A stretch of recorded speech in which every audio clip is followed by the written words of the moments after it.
Les nations sont en quête de repères, les populations ont besoin de guides, les peuples veulent avoir des références, la jeunesse est à la recherche de modèles. Le mot-clé est lancé. Tout tourne autour des modèles, de ce qu'ils représentent et de ce qu'ils inspirent dans le but de servir de catalyseur à un peuple. Courage, abnégation, foi, réussite, estime de soi, les valeurs que représentent les modèles au sein d'une société sont déterminantes pour le devenir d'une nation ou d'une communauté. Mais la vraie question est de savoir quels sont les critères qui déterminent au juste l'érection de certains au statut de modèle au sein d'une société. Ce qui nous emmène également à nous demander quelles sont les intentions profondes et peut-être inavouées qui font qu'on plébiscite telle ou telle autre personne au rang de modèle de référence pour une société. La première chose à considérer, c'est que les icônes au sein d'une société sont quasiment toujours imposées par le système en place. J'entends ici par système l'ensemble des pratiques et principes normalisés en valeur de société et régis par des cercles de pouvoir exerçant leur influence dans le but de la préservation de leurs intérêts. De ce point de vue, les personnes érigées en modèle au sein de nos sociétés et de nos communautés ne peuvent donc pas être neutres puisqu'elles ne peuvent que servir les intérêts des cercles desquels elles émanent. Nos icônes et autres références de société sont donc prisonnières du système et ne peuvent donc en aucun cas être du côté du peuple. Une fois qu'on l'a dit, on pourrait considérer que le débat est clos, mais soulignons encore que les aspirations des peuples sont diamétralement et systématiquement opposées aux intérêts des systèmes dominants. Ça va presque de soi quand on se souvient que la logique des systèmes qui gouvernent le monde sont fondés sur la prédation, l'oppression et la manipulation. Pourtant, les populations du monde, meurtries et désespérées, puisque délibérément abandonnées à leur sort par des dirigeants soumis et complices du système global de domination, ont besoin de repères et de sources d'espérance pour continuer de croire en leurs rêves, malgré la rugosité de la réalité imposée par le système.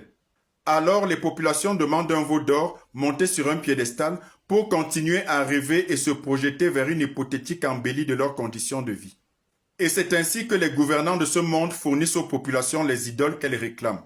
Stars de la musique, du football, du cinéma, de la politique ou du monde des affaires. L'objectif? Contenir la colère latente des populations misérabilisées tout en les maintenant dans l'illusion que tout reste possible. Pourtant, il n'en est rien. Le système a tout verrouillé, ne laissant une chance qu'à ceux qui se soumettent à ces conditions en renonçant à leurs principes. S'il est clair que cette réalité est universelle, il est cependant indispensable de souligner ses spécificités quant aux communautés noires. Il ne vous a certainement pas échappé que le système capitaliste d'oppression qui sévit dans le monde trouve sa source dans l'asservissement et la discrimination des populations noires. L'establishment du système mondial dominant est donc entièrement acquis à la cause du suprémacisme blanc qui en constitue le fondement. Les communautés noires de par le monde, notamment celles où le capitalisme s'exprime le mieux et sans complexe, c'est-à-dire en Occident et particulièrement aux États-Unis, sont les cibles privilégiées quant à la fabrication de modèles érigés par le système. Il semblerait alors qu'il suffirait de fabriquer quelques icônes tirées des populations noires pour faire passer la pilule de l'inégalité au reste de la communauté. C'est ainsi qu'on met en avant des Noirs couronnés de succès ayant fait fortune dans les domaines du sport, de la musique ou du cinéma, qu'on nous brandit 2 ou 3 Noirs journalistes ou animateurs sur des plateaux télé de chaînes occidentales, qu'on nous offre 1 ou 2 personnalités afro présentées comme les plus aimées des Français et parfois sur plusieurs années consécutives, et la cerise sur le gâteau, un président noir. Et là, c'était le comble. Les Noirs des 4 coins du monde entier étaient définitivement convaincus que rien ne serait plus jamais comme avant. Pour l'essentiel d'entre eux, le monde avait changé, les Blancs et leur discrimination aussi. Pour l'écrasante majorité des Noirs dans le monde, l'accession de Barack Obama au poste de président des États-Unis était le signe patent et irréfutable que la roue de l'histoire avait tourné. Pour eux, cet événement historique marquait incontestablement le début d'une nouvelle ère, au cours de laquelle les Blancs seraient désormais contraints de considérer les Noirs comme leurs égaux. Mais c'est là où le bas blesse, l'émotivité facile de certains Africains, la précipitation vers la crédulité qui ne peut qu'inspirer une bonne dose de naïveté. Les systèmes dominants, eux, ont compris ce qui marche pour endormir les consciences et ce qui est triste pour nous, Africains, c'est que ça marche à tous les coups. Les communautés noires du monde ont oublié à cette occasion qu'un président américain, quelle que soit sa couleur de peau, est d'abord un président américain qui a pour objectif unique de défendre les intérêts des États-Unis et rien d'autre. Et défendre les intérêts des États-Unis, c'est défendre les intérêts suprêmes du capitalisme et donc du suprémacisme blanc.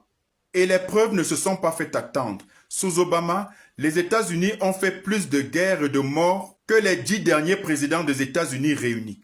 En ces 8 ans de présidence, les Afro-Américains n'avaient jamais subi les inégalités de façon aussi exacerbée. Et c'est bien pendant ces 2 mandats que l'Afrique a été déstabilisée comme jamais auparavant, avec des conséquences désastreuses jusqu'à nos jours. Celui qui avait été annoncé comme le salut de l'Afrique et des Africains s'est révélé être leur pire cauchemar. C'est pourquoi je dis souvent que être africain, ce n'est pas simplement avoir les cheveux crépus et le teint basané. On l'est d'abord par conviction, amour et attachement dans le cœur et l'esprit. Barack Obama n'était pas et ne sera jamais de cela. Malgré cela, vous avez encore des Africains et des Afro-descendants qui sont indécrottables. Pour eux, Barack Obama est et reste une fierté pour l'Afrique et les Africains. Vous comprenez qu'on ne peut pas sauver quelqu'un qui est convaincu que le chemin de la perdition est sa seule voie de salut. Personne ne s'oppose à un système qu'il a mis sur un piédestal et qu'il a érigé en modèle. Les stars noires américaines et africaines du monde du showbiz et même des médias, du monde des affaires ou de la politique ne peuvent que servir les causes des systèmes qui les ont fabriqués et ne sont donc d'aucune utilité pour les causes noires. Ces stars ne sont rien d'autre que des leurres, des appâts, des agents de recrutement du système dominant. Elles ne constituent en rien des éléments de solution pour l'émancipation des communautés noires, elles font partie du problème. Les préoccupations des communautés noires victimes de discrimination de par le monde ne seront pas résolues juste parce que certaines personnes issues de leur milieu ont été érigées en modèle de réussite. Et à ceux qui ont le contentement facile et qui estiment que les quelques noirs triés sur le volet pour être érigés en modèle, parce que, disent-ils, il s'agit de symboles qui servent de source de motivation à la jeunesse noire, moi je leur réponds que les symboles seuls n'ont jamais suffi. L'effet du symbole s'arrête aussitôt que la réalité des faits surgit. Les symboles ne révèlent pas les conditions d'accession au statut d'icône. Ces conditions sont essentiellement faites de compromission aux règles du système et considérer que ceux qui ont consenti à s'y soumettre représentent des modèles pour notre jeunesse revient à encourager celle-ci à la compromission, ce qui est inacceptable. Voilà pourquoi, à quelques très rares exceptions près, vous ne verrez jamais ces stars africaines ou afro-américaines prendre position clairement pour la cause de leur communauté. Elles sont désormais de façon implicite ou explicite dans le camp des oppresseurs. Et lorsqu'elles affichent ne serait-ce que des velléités de faire volte-face pour s'opposer au système, elles sont violemment sanctionnées, souvent humiliées et de la pire des manières. Tout ceci également pour servir d'exemple à tous les autres bénéficiaires du système qui tenteraient de suivre le même chemin. On se souvient de ce qui est arrivé à Michael Jackson, Whitney Houston ou encore P. Diddy. Voilà pourquoi la plupart de ces stars tombent dans le piège de la compromission et se retrouvent ainsi prisonnières du chantage du système qui leur impose de faire la promotion de ces valeurs. Regardez par exemple le nombre de stars sans cesse croissant qui ont des enfants LGBT. Vous pensez réellement que cela relève du hasard? Certainement pas. Leur notoriété est mise au service de la propagande du système des valeurs qui les a plébiscités. C'est le prix à payer. Et si vous pensez toujours que ces gens sont des modèles inspirants pour notre communauté, alors c'est que c'est vous qui avez un problème.